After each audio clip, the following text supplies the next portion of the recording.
Welcome to the Deep Dive. Today we're digging into something fundamental. How to build arguments that, well, actually work. We're talking about applied analysis, solid justification. That's right. And we're using some pretty unique source material today. Not your usual business books, but actual examiner feedback reports, the kind used to train top analysts. Yeah, detailed critiques that show what separates, high-level thinking from just reciting theory. Exactly. And these reports, they reveal the communication skills needed. It's all about structure, justifying decisions, avoiding those common pitfalls. And what struck us is these skills. They're not just for exams. They're exactly what you need for, say, an investment memo, a client pitch, getting that budget approved. That's the mission today. We're extracting the blueprint from these reports. They highlight two big problems again and again: failing to apply context and weak evaluation. Right, so this is about sidestepping those communication traps that can really hold you back. Okay, let's jump into that first big mistake. The reports really hammer this home, writing answers so generic they could be about any business. Uh-huh. It's like telling your boss, we should increase revenue. Well, yeah, how? For us, now. It's completely useless without the specifics. Exactly. It shows, the textbook definition, maybe, but not how to use it. The reports show top performers constantly reference the specific company, the industry, the numbers involved, every single step. So can you give us an example? What's the difference between weak, generic context and strong, applied context look like? Okay, take marketing. A weak response might just say, marketing is important for businesses, or maybe social media marketing is cost-effective. True, but so what? Right. Tells you nothing specific. But a strong answer, say, if the case study is about a small, independent coffee shop, it gets specific. It would say something like, look, since this is a small, independent coffee shop with limited brand recognition, social media marketing is a cost-effective way to target local customers and increase foot traffic without needing a huge ad budget, which they obviously don't have. Okay.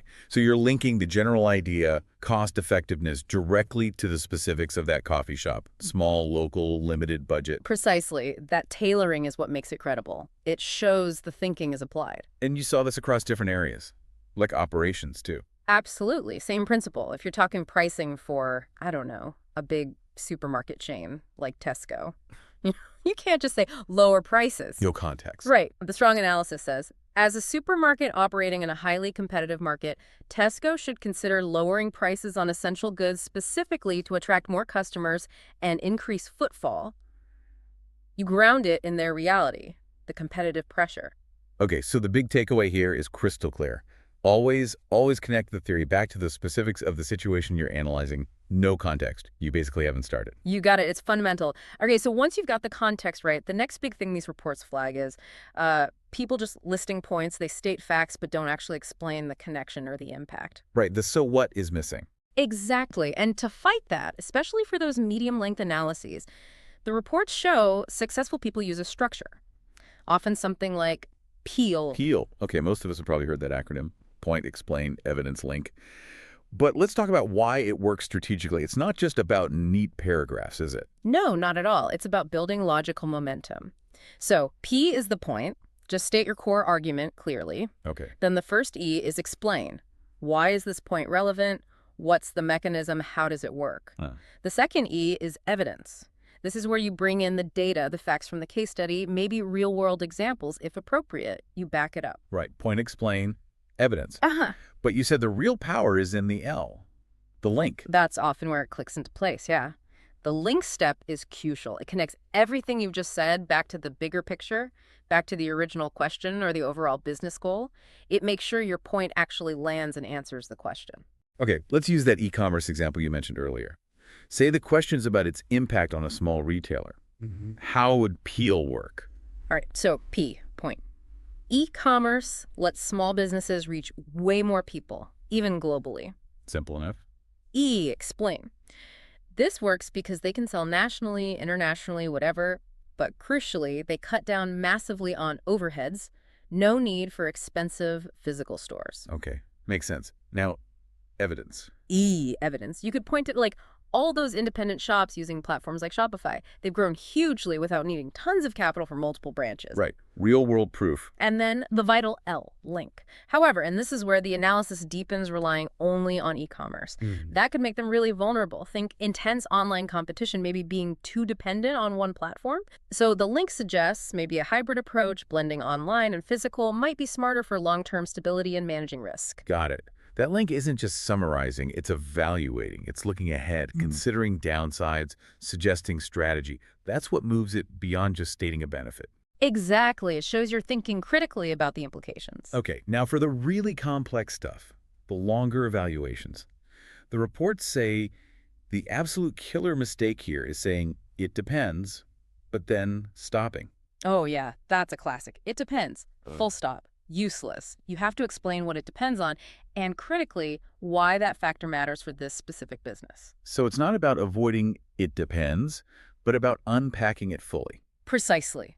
Strong evaluation, the kind that gets top marks or convinces a board, involves comparing different viewpoints, often opposing ones, and then reaching a justified conclusion. You're not just listing pros and cons, you're actively weighing the trade-offs in context. Okay, let's use that franchising example from the reports. A business wants to expand. Franchising is on the table. What are the trade-offs you need to weigh? Right. So you contrast the big upside, really fast expansion, and less financial risk for the main company because the franchisees put up their own money. That's compelling. Sure is. Against the major downside, you inevitably lose some day-to-day control. Brand consistency can become a real headache if franchisees don't follow the system perfectly. Okay, so those are the two sides. How do you get to the justified conclusion?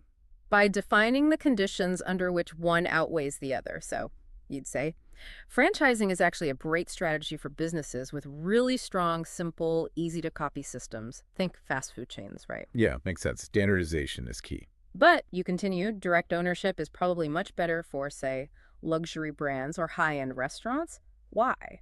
Because for them, that consistent top-tier customer experience is everything. One bad franchise experience could seriously tarnish the whole global brand reputation. I see. So the justification isn't about saying franchising is good or bad. It's about saying it's good if X, but bad if Y. And for this business, Y is more important. You've nailed it. That's the core insight. It's about predictive consequence for the specific situation. Like with pricing decisions, too. Lowering price is good or bad. Same logic. You contrast the potential short-term gain-boosting sales, especially if your customers are price-sensitive against the long-term risk. What risk? Damaging your brand image, looking cheap, or maybe just slicing your profit margins too thin. Especially critical for premium brands like Apple. Right. Apple slashing prices would feel weird. Exactly.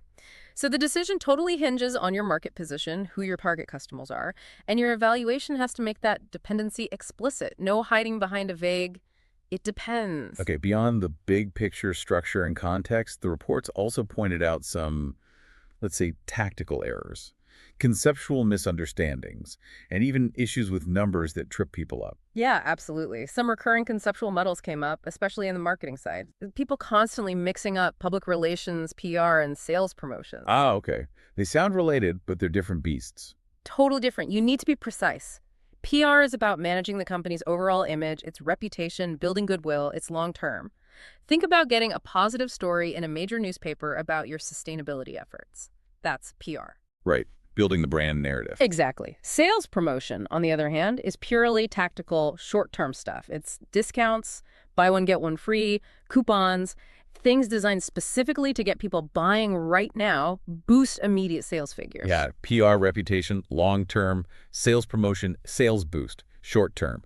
Using them interchangeably shows you don't quite get it. Precisely. Another big one was break-even analysis. So many people seem to think it calculates profit. It just doesn't. What does it do then exactly? It tells you the number of units you need to sell, or the amount of revenue you need to make just to cover your total costs.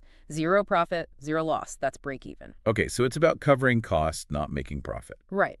So if you're evaluating how useful it is, you have to reflect that. It is useful for things like setting prices initially or understanding cost structures, but you absolutely must add the caveat.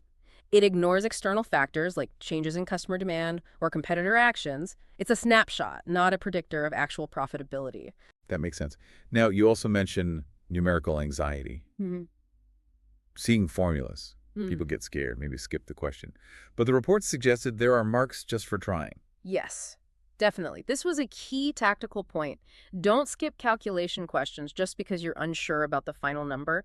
Always, always write down the formula first. Really, even if you mess up the calculation. Absolutely. Let's say you need to calculate gross profit margin. Just write down gross profit margin equaled gross profit revenue by 100. Even if your final percentage is wrong because you slipped up on the arithmetic, showing, the method, the correct formula, that often scores valuable partial credit or method marks. It shows competence. Don't leave those easy marks on the table. That's a great practical tip. And finally, language. Using the right terminology. Oh, it's crucial for credibility. Simple example. Never ever say the business makes money. It just sounds basic, amateurish. So what's the upgrade? Use precise professional language. Instead of makes money, say generates revenue, even better, generates revenue through multiple streams such as product sales and service fees. It instantly signals a deeper understanding. Right, the language itself conveys expertise. And tied into tactics, what about time management? Super important. The successful performers, according to the reports, are disciplined. They stick roughly to that 1 minute per mark rule of thumb. Or in a work context, maybe it's allocating time based on the depth needed for each section of a report. And they plan the big answers. Critically, yes. For those longer evaluations or a complex proposal section, they don't just jump in. They take, 30 seconds, maybe a minute, just to quickly jot down an outline. Their main points, the Peel structure, or the two contrasting arguments for an evaluation. A mini plan before writing. Exactly. That quick plan ensures the argument flows logically, covers all the key bases, and crucially helps them actually finish within the time limit. Planning prevents rambling. #outro. Wow, okay.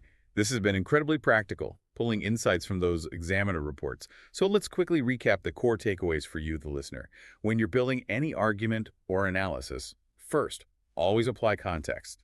Get specific. Name the company, use the data, acknowledge the situation. Second, structure your reasoning. For detailed analysis, think about using a method like peel point, explain, evidence, link, to make sure your argument is well supported and hits the mark. And third, when it comes to evaluation, don't just say, it depends. Dig deeper. Compare contrasting perspectives, weigh the trade-offs, and justify your final conclusion based explicitly on the context of that specific business or scenario. That justification part is key. It's about explaining why one option is better here, even if it might be worse elsewhere. Right. And, we talk about how strong evaluation often means weighing up short-term benefits, like a quick sales boost from a promotion, against potential long-term consequences, like damaging the brand with discounts. Yeah, that short-term versus long-term tension is often at the heart of complex decisions. So here's a final thought for you to take away and maybe mull over this week. Think about a decision you're facing. Could be work, could be personal. Try structuring your thinking around that short-term versus long-term trade-off, almost like a mini peel analysis focused on time horizons. Could doing that reveal a hidden risk or perhaps an unexpected opportunity that you hadn't really considered before? It's a powerful way to frame things. We'll leave you with that challenge. Thanks for joining us for the deep dive.